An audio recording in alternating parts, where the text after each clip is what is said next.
My name's Leo, 19M, and for the longest time, I had a massive crush on this girl named Alyssa, 18F. We went to the same high school, had a few classes together, and I always admired her from a distance.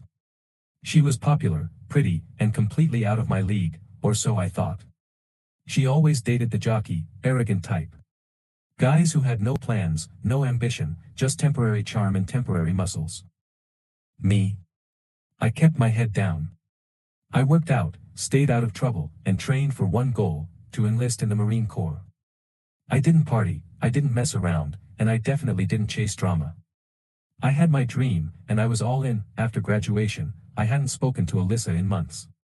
Then, out of nowhere, she messaged me on Instagram.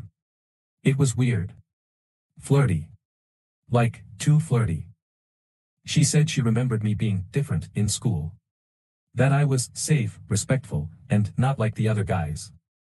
You know what that means.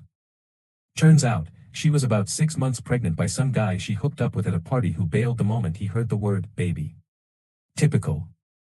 But here's where it gets wild. She told me that she wanted to start over. She said I always seemed like the kind of guy she should have gone for in the first place. She started talking about how she was scared to raise the baby alone and how I could be a great father figure. Not actual father figure.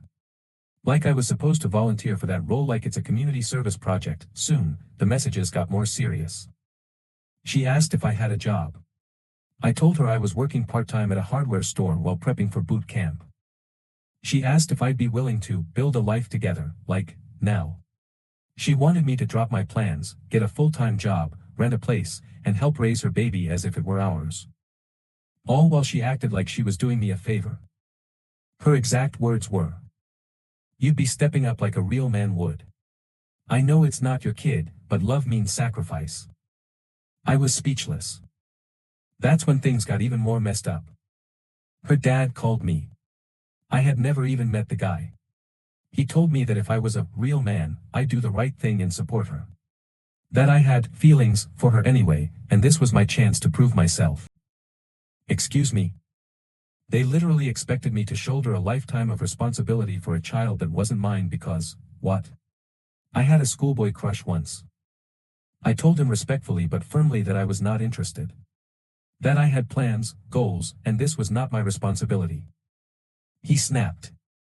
Said I was a coward. That I was selfish and would never be anything in life if I walked away from a girl in need. That I was honestly torn. Not because I wanted to say yes, but because I felt guilty. Like maybe I was being cold. Maybe I was letting her down. So I talked to the one man I trust more than anyone, my dad. He didn't sugarcoat it. "Son," he said, "you owe that girl nothing. Nothing. That baby is not yours.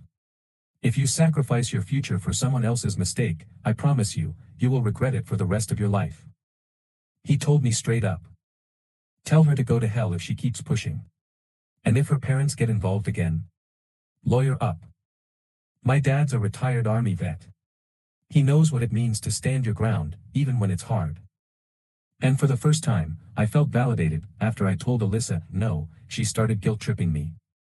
Said she was scared. That I was heartless. That a real man would have loved her no matter what. She even tried to manipulate me by saying, "You wouldn't let a woman and a baby end up on the street, would you?" That was when I realized, this wasn't about love. It was survival. And I was just the next available option. Soon after, her parents started harassing me again. Multiple phone calls, messages, even emails. Her mom told me she hoped I'd rot in the desert if I enlisted. So I blocked all of them. Every number, every account. And when they tried using fake profiles, I filed a temporary restraining order. Yep. That's how far this went. I had to explain everything to the court.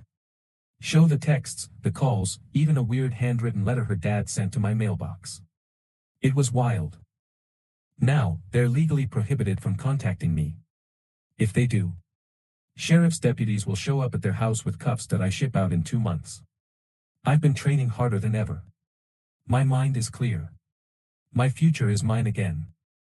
And Alyssa? From what I heard, the baby's father is still MIA, and her parents are stuck raising the child with her.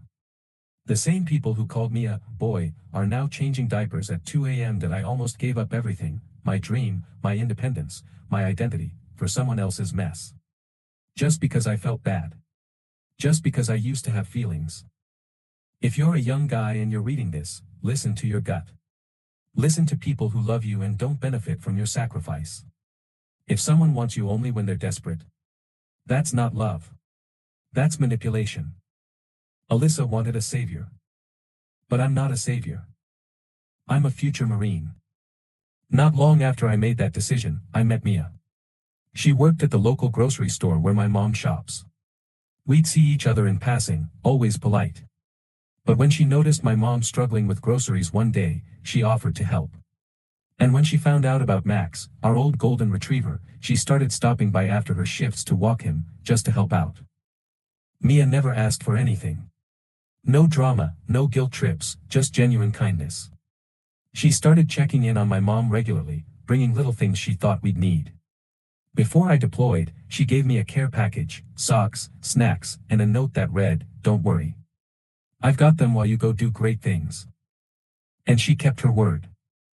While I'm out earning my stripes, Mia's at home, making sure my mom's okay, walking Max, and even sending updates so I don't worry. She didn't fall into my life with a crisis. She showed up with quiet strength. I didn't become a father to someone else's child. I became a Marine. And back home, there's someone who believes in me, not because she needs saving, but because she's strong enough to hold things down while I rise.